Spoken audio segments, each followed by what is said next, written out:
Today, we tell the story of a battle that stood as an extraordinary testament to the courage and valor of a fearless group of companions standing against an overwhelming force. With only 3,000 warriors, they charged headlong against a massive army of 100,000 Roman soldiers, the Romans who were feared as the ultimate terror of the ancient world. And it was not just 100,000 Romans, they were joined by another 100,000 Arab Christians to crush the Muslim force.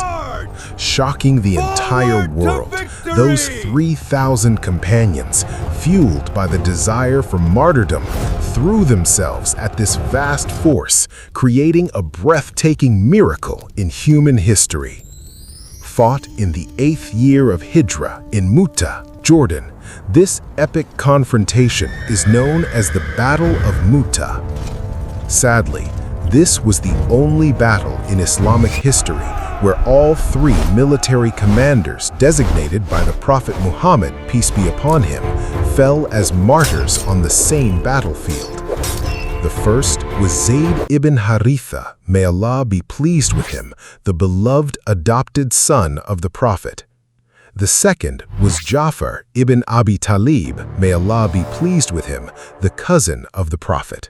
And the third was the legendary warrior and poet Abdullah ibn Rawaha, may Allah be pleased with him. Mutah was the very battlefield where one of history's greatest military geniuses emerged, the undefeated commander of Islam, Khalid ibn Walid, may Allah be pleased with him.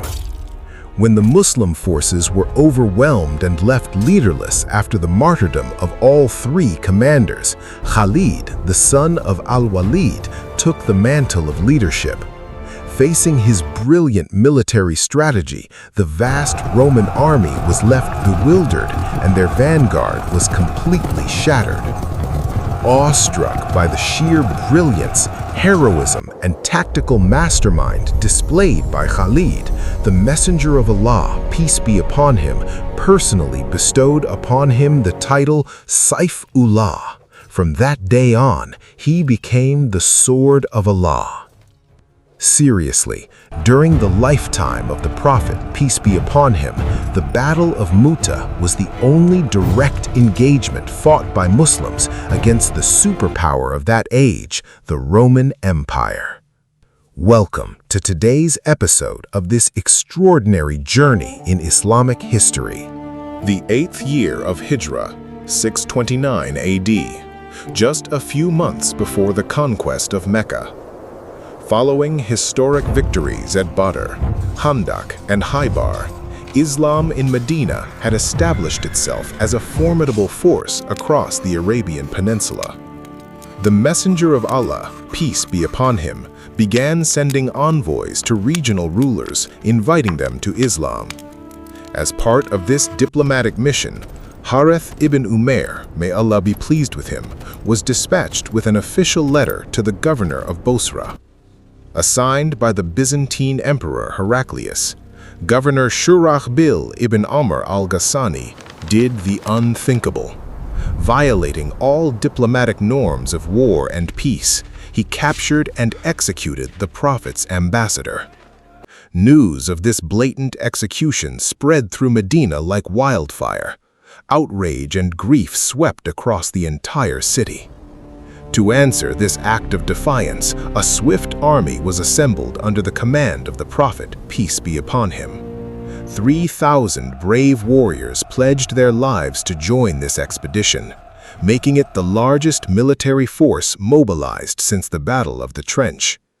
The command was entrusted to Zayd ibn Haritha, Ja'far ibn Abi Talib, and Abdullah ibn Rawaha. The Prophet, peace be upon him, instructed that if each of them fell as a martyr, the army should consult and choose their next commander from among themselves. Joining this expedition was a warrior from the Quraysh, Khalid ibn al-Walid, may Allah be pleased with him, who had accepted Islam just 3 months prior. Little did anyone know, in his very first battle as a Muslim, He would become the savior of the entire army. The army marched north toward Busra and halted near the border of Jordan. Up until this point, they believed they were going to fight only the Ghassanid forces. However, scouts returned with chilling intelligence. A massive army of 100,000 Roman soldiers, reinforced by another 100,000 Arab Christian tribesmen, was waiting for them. Facing 200,000 enemies with only 3,000 warriors, the news struck like thunder from a clear sky. For 2 straight nights, the Muslim Council debated their options in intense hesitation.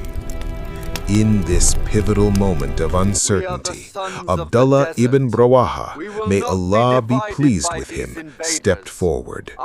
With unwavering conviction, he proclaimed, "O Muslims, what is it that you hesitate for? Are you avoiding the very martyrdom you set out to seek? By Allah, we do not fight our enemies based on numbers, strength, or superiority. We fight for this truth and faith with which Allah has honored us. March forward, for either victory awaits us or the noble glory of martyrdom." His words instantly ignited the spirits of the army.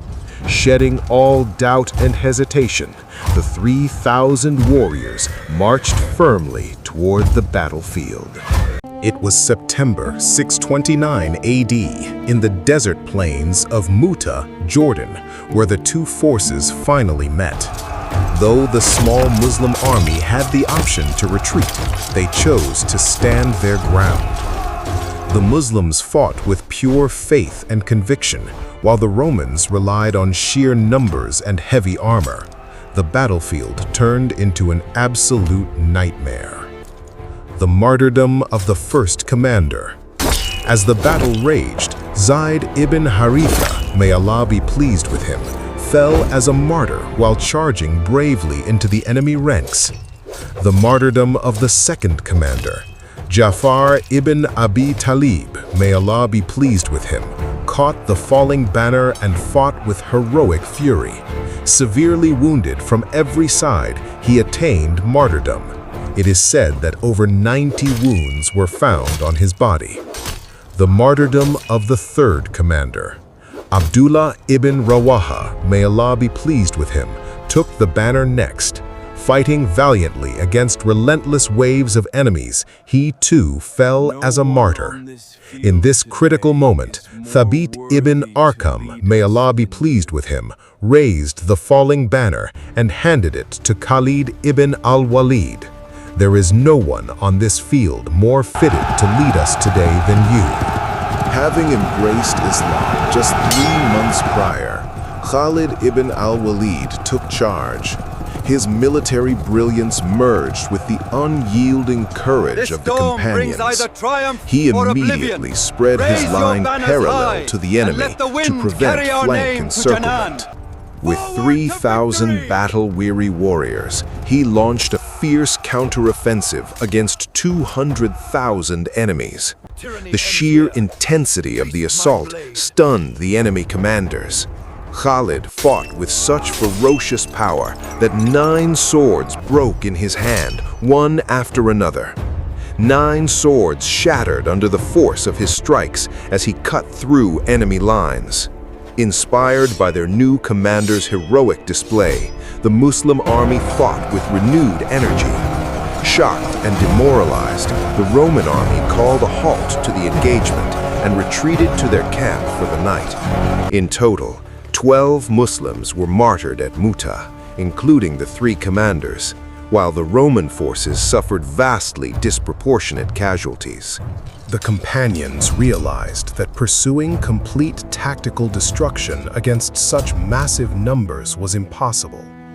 Choosing a strategic withdrawal over useless bloodshed, Khalid guided the army back toward Medina, uncertain of how their return would be received. At the gates of Medina, emotional crowds began to criticize them, shouting, "Have you fled from the path of Allah?" However, The Prophet Muhammad, peace be upon him, stopped the crowd, declaring that they were not deserters, but warriors who would return to fight another day if Allah willed. Placing his hand on the Khalid ibn al-Walid's shoulder, the Prophet said, "No one could have accomplished what you did today." Then, turning to the people, he proclaimed, "Khalid is Saifullah, the sword of Allah." The Battle of Mutah ended without a decisive conquest, but its psychological impact was monumental.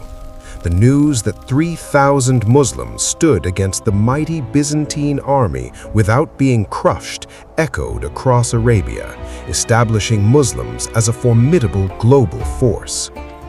Following this battle, major tribes like Banu Salim, Ashja, Ghatafan, and others embraced Islam. This clash served as the foundational stepping stone for the future victories of the rightly guided caliphate against the Byzantine and Persian empires. Mutah was an indecisive battle, yet it set the stage for one of the most crucial chapters in Islamic history. Shortly after the conquest of Mecca, the Muslim army would face a massive confederative force of Hawazin and Thaqif tribes. And this time, the outcome would be absolute and decisive.